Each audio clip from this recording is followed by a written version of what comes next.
Hola, ¿qué tal? ¿Cómo están? Muy buenos días a todos y bienvenidos a El Gallo que no cesa aquí en Radio Nacional de España. Es lunes, estamos a 22 de abril y el día no puede empezar mejor para nosotros si ustedes permanecen a nuestro lado. Decía Ortega y Gasset aquello de que soy yo y mis circunstancias, llamando la atención sobre la esencia y las características de cada uno. Se diría que con esta sentencia el filósofo establecía un binomio en perfecto equilibrio, ¿verdad? Lo que ocurre es que a menudo tendemos a pensar que son las circunstancias las que mejor nos definen, y ahí es donde, según nuestro invitado de hoy, cometemos un grave error. Si relegamos al yo, terminamos creando una personalidad de cara a la galería, lo cual no es del todo recomendable.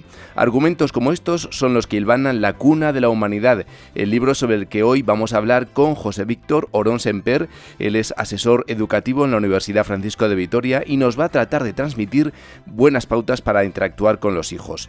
No en vano dice José Víctor que la tierna infancia lo determina todo en la vida. El ser humano nace para el encuentro. Incluso desde antes del alumbramiento estamos programados para la interacción, en este caso con nuestra madre. Partiendo de ese enfoque es como mejor se entienden las claves del crecimiento personal. De algún modo somos singulares y libres en tanto que nos relacionamos con los demás. Para entender mejor el crecimiento e incidir en una educación que permita el desarrollo del menor en toda su extensión y también en su dimensión, José Víctor Orón Semper ha escrito un libro. Se llama La cuna de la humanidad y está pensado tanto para formadores como para personas interesadas en la materia. Hola José Víctor, ¿qué tal? Muy buenos días. Pues muy buenos días, muchas gracias por la invitación. Bienvenido al Gallo que no cesa. José Víctor es asesor educativo en la Universidad Francisco de Vitoria y es director de la institución Acompañando el Crecimiento, que ha sido la editora de este libro. Bueno, ¿hasta qué punto es importante la cuna en la configuración de la persona? ¿Qué es lo que aprendemos en la más tierna infancia? Pues sencillamente lo aprendemos todo. Uh-huh. Sí, es decir, todas las cosas importantes de la vida se han aprendido ya antes de los 5 años, ¿no? Qué es vivir, qué es relacionarse, qué esperar del trabajo, incluso qué es el dinero, qué es la felicidad, se ha aprendido ya. No quiere decir que esto sea como la última palabra, de que no se puede hacer nada más después. La vida siempre está abierta. Pero la verdad es que un niño de 5 años, todo lo importante de lo que nos afecta a nosotros en la vida, ya le ha dado una primera comprensión. Educar como ayuda para que la persona crezca. Esta frase me encanta, de hecho la dices en el libro. Lo mismo que esa otra sentencia que escribes en el volumen y en la que aseguras que para favorecer el crecimiento es esencial que el educador reconozca su pobreza. Y te pregunto, ¿en qué sentido? ¿Por qué dices que solamente desde la pobreza es posible abordar la tarea educativa?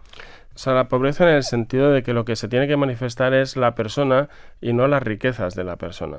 Cuando yo me acerco a alguien y lo que empiezo es pues con un currículum vitae o con un estatus o con un rol, parece que la persona queda como soterrada debajo de esa apariencia. Uh-huh. En cambio, ¿dónde se da el encuentro? Se da el encuentro cuando se da cierta despojo de todos esos roles y riquezas y sencillamente me pongo ante ti y te digo, pues mira, soy un sufriente como tú, vamos juntos a hacer camino. Entonces, de repente la persona se abre y decimos, pues vamos a hacer un camino juntos. O sea, que se facilita de algún modo el intercambio personal, el encuentro interpersonal. Y la transparencia, porque si yo me relaciono desde un rol, pues el otro busca ver cuál es el rol que le queda.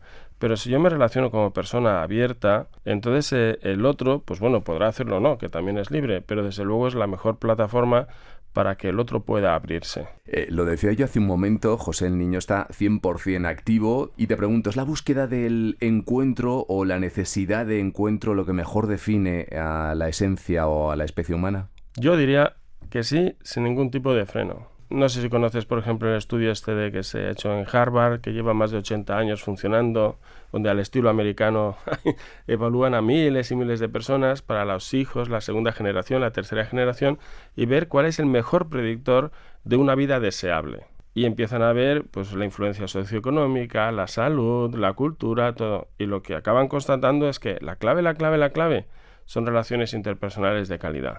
Bueno, es un volumen pensado para educadores de niños menores de 5 años, pero también para todo aquel que busque conocer las claves del crecimiento, ¿no? Sí, por esto que estaba diciendo de que ahí se está constituyendo, se está configurando cómo el ser humano aprende a vivir como persona. Porque si bien siempre somos personas, pues digamos que no siempre vivimos como personas. Podemos vivir a veces simplemente pues resolviendo tareas, apagando fuegos o de una forma cerrada sobre nosotros mismos, sin más. Claro, entonces cualquiera que quiere ver, pues bueno, cuáles son las notas características del crecimiento humano, ahí las va a encontrar. Para la confección de este trabajo has hecho un estudio pormenorizado de psicólogos y psicoanalistas que tienen una mirada abierta sobre la infancia, ¿verdad? Lo cual quiere decir que existen otros que minusvaloran esos años de vida. ¿Por qué exactamente? Sí. Yo no sé si los minusvaloran, pero el hecho es que proponen una comprensión que minusvalora. Porque acaban entendiendo como que el niño parece que no tiene ninguna especie de impulso interior vital, ¿no? Con un deseo, un horizonte, sino que más bien está ahí como que hace falta estimularlo. De hecho, pues por muchos lados se dice, no, hace falta estimularlo. Al niño no hace falta estimularlo. O si quieres, el mayor estímulo para el niño es una persona, no una cosa, ¿no? Entonces, ni se trata sencillamente de tener que, a ver cómo lo encajo, ¿no? Pues con rutinas, le voy poniendo límites. Dices, bueno, pues las rutinas y los límites tienen su lugar, pero desde luego no es la plataforma ni la esencia de la educación. Bueno, sin lugar a dudas, podemos hablar de dos estilos educativos, el del niño que se comunica simbólicamente antes de conocer el lenguaje, que es la etapa prelingüística, y el del niño en el que el lenguaje ya ha dado cuerpo a la comunicación simbólica, que es la etapa lingüística. Claro, te pregunto, ¿qué ocurre exactamente a la edad de 5, 6 o 7 años? ¿Por qué es tan importante ese tránsito, ese momento? Esta etapa prelingüística, no quiere decir que se haya adquirido la lengua, sino que la lengua puede ser vehículo de comunicación. Porque la lengua pues puede ser que al año y medio vaya a empezar a decir palabras, pero aún no es vehículo de comunicación, ¿no? Pero esta primera etapa, que parece silenciosa en el sentido de que no está basada en el discurso, es absolutamente fundamental. Porque ahí el niño lo que va a aprender es quién es él. Lo más relevante de quién es él, ¿no? Entonces yo no soy mis estados sentimentales o lo que fuera, ¿no? Sino que eso son pues cosas que pasan en la vida. O sea, yo soy yo. Me parece muy interesante también, José, otro enfoque que aparece y que tiene que ver con los asuntos que consideramos cosas de niños y que en realidad pues son cuestiones humanas, pero en formato infantil. Son cuestiones que nos afectan también a los adultos. Por ejemplo, las rabietas. Los mayores también tenemos rabietas. Lo que pasa es que las manifestamos de otra manera. Sí, y la venganza se sirve en plato frío. O sea, el adulto ha aprendido a encajar más en las expectativas y códigos sociales y sabe cómo vehiculizar, pero si tú fijas, ¿qué es la rabieta de un niño? Que se tira, llora, patalea. Pues sencillamente es que el niño está usando, cuando se siente superado, usa los únicos recursos que tiene, que es su cuerpo y con poca destreza, y su voz, tal, para decir, ahí no quiero entrar, ¿no? Por lo que fuera, ¿no? O para decir, ayúdame que no entiendo nada, ¿vale? Que pueden tener los dos significados. Pero es que eso mismo lo puede hacer un adulto cuando aparece un acontecimiento y se queda atrapado en el acontecimiento, que hace, también usa sus recursos. Lo que pasa es que el adulto tiene recursos más sofisticados. Aviso a navegantes, a docentes en este caso, no se debe pensar tanto qué se espera del niño, sino en qué le vamos a ofrecer como educadores. Al final se trata de que salgan a la vida y se expresen con singularidad, con novedad y por supuesto con libertad. Pero claro, la pregunta, José, exactamente es ¿cómo se consigue todo esto? Fantástica la pregunta, muy bien. Es decir, pero al menos queda claro el horizonte de entrada. No se trata de decir estos son el perfil que yo espero. Pero querer hacer un perfil como agotar a la persona al cual tiene que ajustarse y al cual yo dirigir al niño, eso, aunque tenga muy buena intención, se llama manipulación. La clave, yo que le voy a ofrecer al niño para que pueda salir todo lo que hay dentro de él. La clave para poder hacer todo esto en una educación es realmente confiar y creer que tienes algo que escuchar del niño. Porque si no, el niño tiene que aprender lo que yo sé. Pues entonces así esto no va a funcionar mucho. Mal vamos. Entonces, ¿qué experiencia le vas a ofrecer que le permita al niño sacar su interioridad? Y esa interioridad que saque, con sus palabras, con sus gestos, con sus opiniones, con lo que sea, pues vamos a trabajarlas, vamos a interactuar, vamos a profundizar y vamos sobre todo a usarlas como una oportunidad para el encuentro interpersonal. Sepan ustedes, gallos y gallinas, que una de las claves en torno a la educación de los niños está relacionada con la forma de acercarse a la realidad.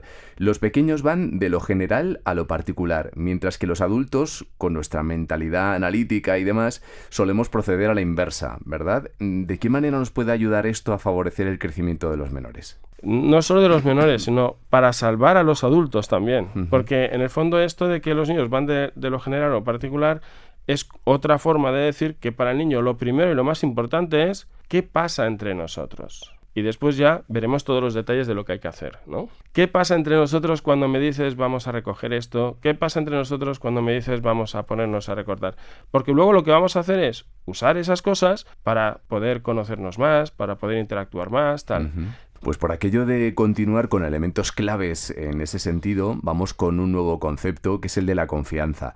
Sostienes en este volumen, en La cuna de la humanidad, que la dinámica humana, para que emerja al fin y al cabo la confianza, esa dinámica humana es la misma para un recién nacido que para un adolescente, un adulto o al final para un anciano. ¿De qué manera se puede hacer aflorar esa confianza? La confianza se adquiere o se experimenta cuando yo descubro que el otro de verdad ha hecho una apuesta radical por mi persona y por tanto me trata como tal, no me trata en función de mis características. Desde luego que aquí hay muchos elementos que entran en juego, entre ellos está la educación afectiva. ¿En qué sentido, de qué modo la afectividad condiciona la estabilidad del menor? Pues la educación afectiva yo creo que es la central y la fundamental, porque además es la base de todo tipo de luego cualquier posible educación, ¿no? De la inteligencia, la voluntad, lo que fuera. Pero hay que entender bien la educación de la afectividad, porque muchas veces se está entendiendo pues de una forma un poco ñoña, pastelona, uh-huh. Y entonces a veces lo que muchos profesores, no con mala intención, pero acaban haciendo es una manipulación afectiva del niño que le acaban haciendo una especie de drogadicto de la recompensa social, ¿no?